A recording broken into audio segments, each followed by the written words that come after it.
In this video, I'm going to teach you on how to change the default Google account on Android.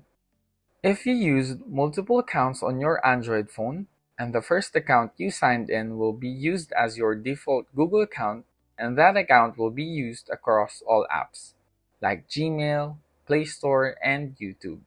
But if you wish to change the Google account default, then watch this video on how to do it.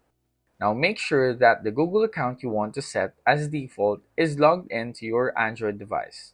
Next, let's open the Settings app, then scroll down to the Google option. It will open the Google Services page. Tap on your account and then you can add another account if you don't have it here. After that, then remove all the Google accounts you have here except for the Google account you want to set as default. Tap the Manage Accounts on this device option, select Google, and then choose the accounts you wish to remove. Next, tap the three dots icon at the top right corner, and then select Remove Account from the pop-up. Remove all the accounts, and after that, you can then add your Google accounts back if you need them. By that, the first account signed in to your Android device will be set as default, which is the one that you didn't remove a while ago.